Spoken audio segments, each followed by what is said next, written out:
মেডিকেলে মুক্তিযোদ্ধা কোটায় উত্তীর্ণদের ফল স্থগিত।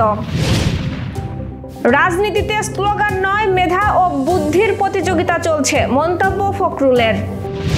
জুলাই ঘোষণা নিয়ে ফেব্রুয়ারিতে দলগুলো ঐক্যমত্যে পৌঁছাবে, আশা প্রধান উপদেষ্টার। ৩৩ বছরের পত্রিকা ভোরের কাগজ বন্ধের ঘোষণা। যশোর MM কলেজে বর্ণাঢ্য পিঠা উৎসব। দায়িত্ব নিয়েই ঝড় তোলার প্রতিশ্রুতি ট্রাম্পের। সিলেটের শেষের লড়াই ছাপিয়ে ঢাকার দ্বিতীয় জয়। দর্শক, রাতের আয়োজনে আপনাদের সাথে আছি আমি স্বপ্না দেবরাজ। শুনছিলেন প্রধান শিরোনাম, এবার বিস্তারিত। তার আগে আপডেট খবর পেতে গ্রামের কাগজের ইউটিউব চ্যানেল সাবস্ক্রাইব এবং ফেসবুক পেজ ফলো করে রাখুন। মেডিকেল ভর্তি পরীক্ষায় মুক্তিযোদ্ধা কোটায় পাশ করা 193 জনের যাচাই বাছাই 29 জানুয়ারির মধ্যে। সে পর্যন্ত তাদের ভর্তি প্রক্রিয়া স্থগিত থাকবে বলে জানিয়েছেন স্বাস্থ্য শিক্ষা অধিদপ্তরের মহাপরিচালক অধ্যাপক ডাক্তার নাজমুল হোসেন। সোমবার বিকেলে এসব কথা বলেন তিনি। এ সময় তিনি জানান, কোটা থাকবে কিনা সে সিদ্ধান্ত নেবে জনপ্রশাসন মন্ত্রণালয়। এর আগে আজ সকালে শহীদ মিনারে আয়োজিত বিক্ষোভ সমাবেশে মেডিকেল ভর্তি পরীক্ষার ফল আজ সোমবারের মধ্যে বাতিলের দাবি জানায় আন্দোলনরত শিক্ষার্থীরা। পাশাপাশি মুক্তিযোদ্ধা কোটা বাতিল করে ফল পুনরায় প্রকাশের দাবি তাদের। এর আগে রোববার রাতেও একই দাবিতে রাজধানীর মিলন চত্বর থেকে মিছিল নিয়ে শহীদ মিনারে জড়ো হন ঢাকা মেডিকেল কলেজ হাসপাতালের শিক্ষার্থীরা। এ সময় তাদের সঙ্গে বুয়েটের শিক্ষার্থীরাও যোগ দেন।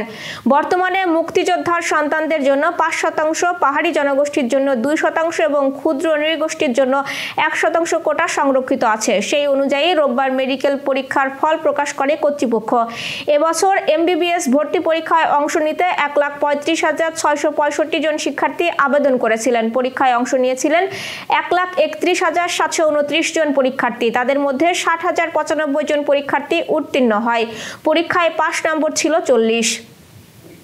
দেশের বর্তমান রাজনীতিতে স্লোগান নয়, বরং মেধা ও বুদ্ধির প্রতিযোগিতা চলছে বলে জানিয়েছে বিএনপির মহাসচিব মির্জা ফখরুল ইসলাম আলমগীর। তিনি বলেছেন, এখন রাজনীতিতে যে প্রতিযোগিতা চলছে এটি কিন্তু স্লোগান দেওয়ার প্রতিযোগিতা নয়, এখন কিন্তু মেধা এবং বুদ্ধির প্রতিযোগিতা। সোশ্যাল মিডিয়ায় কে কেমন লিখতে পারে, কে কেমন কথা বলতে পারেন তার প্রতিযোগিতা চলছে। এই বিষয়গুলো আমাদের মাথায় রাখতে হবে। শুধু স্লোগান দিয়ে সামনের যুদ্ধ জয় করতে পারবো না। সোমবার গুলশান কার্যালয়ে দলের প্রাথমিক সদস্যপদ নবায়ন কার্যক্রমের উদ্বোধনী অনুষ্ঠানের সভাপতির বক্তব্যে তিনি এসব কথা বলেন। অনুষ্ঠানে প্রধান অতিথি হিসেবে ভার্চুয়ালি যোগ দেন দলটির ভারপ্রাপ্ত চেয়ারম্যান তারেক রহমান। মির্জা ফখরুল বলেন, যারা সদস্য ছিলেন তাদের পদই নবায়ন হবে। এই নবায়ন ফর্মগুলো জেলা, উপজেলা, ইউনিয়ন ও ওয়ার্ড পর্যায়ে যাবে। এক্ষেত্রে আমাদের সাংগঠনিক ও সহ সাংগঠনিক সম্পাদককে এই কাজ নিশ্চিত করতে হবে। এটি করা গেলে আমাদের 1 মাসের মধ্যেই তৃণমূলে পৌঁছে যেতে পারবো। এক্ষেত্রে সদস্যদের জানাতে হবে আপনাদের সদস্যপদ নবায়ন হচ্ছে। যদি তিনি না জানেন তবে আগ্রহ হারাবেন। এক্ষেত্রে অভিজ্ঞতা শেয়ার করে তিনি বলেন, অতীতে যেটা হয়েছে, বিশেষ করে আমাদের যারা MP পদপ্রার্থী তারা সবগুলো কিনে নিয়ে চলে গেছেন। এই জিনিসটা খেয়াল রাখার পরামর্শ দেন তিনি। জুলাইয়ের ঘোষণার বিষয়ে ফেব্রুয়ারির প্রথম দিকে রাজনৈতিক দলগুলোর ঐক্যমত্যে পৌঁছাবে বলে আশা প্রকাশ করেছেন প্রধান উপদেষ্টা ডক্টর মোহাম্মদ ইউনূস। সোমবার রাষ্ট্রীয় অতিথি ভবন যমুনায় প্রধান উপদেষ্টার সঙ্গে মার্কিন দূতাবাসের নতুন charge d' affaires Tracey Ann Jacobson সাক্ষাৎ করতে এলে তিনি এ আশাবাদ ব্যক্ত করেন। অন্তর্বর্তীকালীন সরকারের প্রধান উপদেষ্টা ডক্টর মোহাম্মদ ইউনূস বলেন, বাংলাদেশে চলমান সংস্কার উদ্যোগ জুলাইয়ের ঘোষণায় রাজনৈতিক ঐক্যমত্যে গড়ে তোলার জন্য সরকারের প্রচেষ্টা অব্যাহত রয়েছে। জুলাইয়ের ঘোষণা নিয়ে আগামী ফেব্রুয়ারির প্রথম দিকে রাজনৈতিক দলগুলো ঐক্যমত্যে পৌঁছাতে পারবে বলে আশা করছি। প্রধান উপদেষ্টা বলেন, এখন পর্যন্ত আমি কোনো ভিন্ন মতের কণ্ঠস্বর শুনিনি। সরকার শুধু সহায়কের ভূমিকা পালন করবে।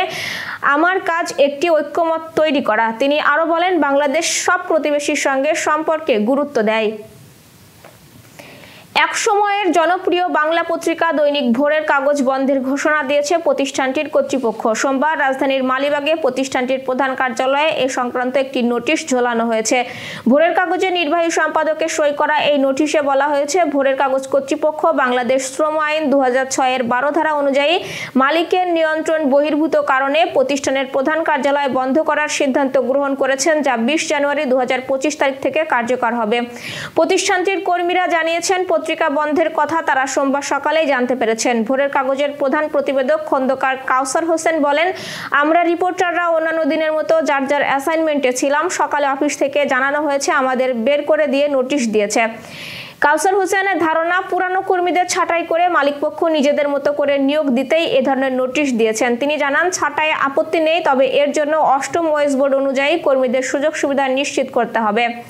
পত্রিকা ছাপানো আপাতত বন্ধ থাকলেও অনলাইনে সব কার্যক্রম চলবে বলে জানিয়েছে কিছু কর্মী। 1992 সালের 15ই ফেব্রুয়ারি যাত্রা শুরু করে ভোরের কাগজ। আওয়ামী লীগ সরকার পতনের পর গত 16ই সেপ্টেম্বর পত্রিকাটির সম্পাদক শ্যামল দত্ত ময়মনসিংহের ধোবাউড়া সীমান্ত থেকে আটক হন। তিনি বর্তমানে কারাগারে আছেন। শ্যামল দত্ত জাতীয় প্রেস ক্লাবের সাধারণ সম্পাদকও ছিলেন। এবার যশোর সহ আঞ্চলিক সংবাদ। যশোর সরকারি MM কলেজের উদ্যোগে পিঠা উৎসব হয়েছে। দিনব্যাপী উৎসবের উদ্বোধন হয় সকালে। উদ্বোধন করেন অধ্যক্ষ প্রফেসর ডক্টর খন্দকার এহসানুল কবির। তারুণ্যের উৎসবের অংশ হিসেবে এই আয়োজন করা হয়। এতে বিভিন্ন বিভাগ তাদের স্টলে বাহারি পিঠার সমাহার ঘটায়।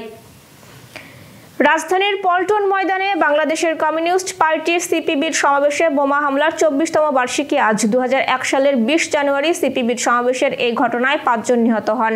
শহীদদের স্মরণে সোমবার বিকেলে বাংলাদেশের কমিউনিস্ট পার্টি যশোর জেলা কমিটির উদ্যোগে দরাটানা ভৈরব চত্বরে সমাবেশ অনুষ্ঠিত হয়েছে। এতে বক্তারা বলেন, হত্যাকাণ্ডের যথাযথ বিচার, নেপথ্যের হোতাদের চিহ্নিত করা হয়নি এখনো। ওই হামলার সঙ্গে জড়িত ব্যক্তিদের পাশাপাশি এর নেপথ্যের হোতাদের চিহ্নিত করে বিচারের আওতায় আনার দাবি জানান তারা।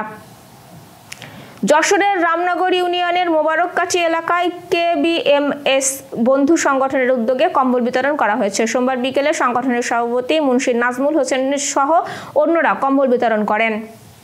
আন্তর্জাতিক সংবাদ। সোমবারই শপথ নিয়ে দ্বিতীয়বারের মতো হোয়াইট হাউসে ফিরেছেন ডোনাল্ড ট্রাম্প। তার এই ফেরা বৈশ্বিক রাজনীতি ও নীতিতে বড় পরিবর্তন আনতে পারে। শোনা যাচ্ছে, দায়িত্ব গ্রহণের প্রথম দিনেই নির্বাহী আদেশে ঝড় তোলার প্রতিশ্রুতি দিয়েছেন তিনি। এরই মধ্যে ডোনাল্ড ট্রাম্প আমেরিকার পতন বন্ধ করা এবং দেশকে পুনর্নির্মাণের প্রতিশ্রুতি দিয়েছেন। শপথ গ্রহণের প্রথম দিনই ট্রাম্প একাধিক নির্বাহী আদেশে সই করার পরিকল্পনা করেছেন। তার মধ্যে রয়েছে গণনির্বাসন কর্মসূচি এবং তেল খনন বৃদ্ধির প্রতিশ্রুতি। ট্রাম্প নির্বাহী ক্ষমতা ব্যবহার করে অবৈধ অভিবাসীদের দেশ থেকে বের করে দেওয়া, পরিবেশ রক্ষায় নিয়মের কড়াকড়ি কমানো এবং ডাইভার্সিটি প্রোগ্রাম বন্ধ করার মতো বড় বড় পদক্ষেপ গ্রহণের কথা জানিয়েছেন। তিনি বলেছেন, আমরা আমেরিকাকে প্রথমে রাখবো আর সোমবার থেকেই এর কাজ শুরু হবে।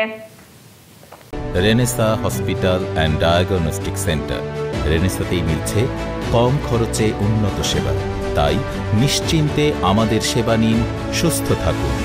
Renaissance hospital and diagnostic centre, সদর হাসপাতাল মোড়, দরাটানা, যশোর।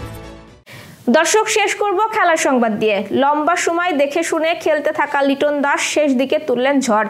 স্ট্রাইক রেটে তাকে ছাপিয়ে উত্তাল হয়ে উঠল অধিনায়ক থিসারা পেরেরার ব্যাটও। এতে হঠাৎ রানের চাকা সচল করে প্রায় 200-র কাছাকাছি রানের পুঁজি পেল ঢাকা ক্যাপিটালস। জবাব দিতে নেমে রনি তালুকদার, জাকের আলী ও অধিনায়ক আরিফুল হক তাড়না দেখালেন। তারপর লক্ষ্য স্পর্শ করতে পারলেন না সিলেট স্ট্রাইকার্স। সোমবার চট্টগ্রাম জহুর আহমেদ চৌধুরী স্টেডিয়ামে BPL এর রোমাঞ্চকর ম্যাচ 6 রানে জিতেছে ঢাকা। টস জিতে আগে ব্যাটিংয়ে নেমে 6 উইকেটে 196 রান তোলে তারা। এরপর শেষ দিকে আশা জাগালেও সিলেট পৌঁছাতে পারে 7 উইকেটে 190 রান পর্যন্ত। এবারের আসরে ঢাকার এটি 9 ম্যাচের দ্বিতীয় জয়। 4 পয়েন্ট নিয়ে নেট রান রেটের হিসেবে 6-এ উঠে এসেছে দলটি। 8 ম্যাচ খেলে সমান পয়েন্ট পাওয়া সিলেট নেমে গেছে 7 দলের প্রতিযোগিতার তলানিতে। এই ছিল আজকের আয়োজন। সাথে থাকার জন্য ধন্যবাদ।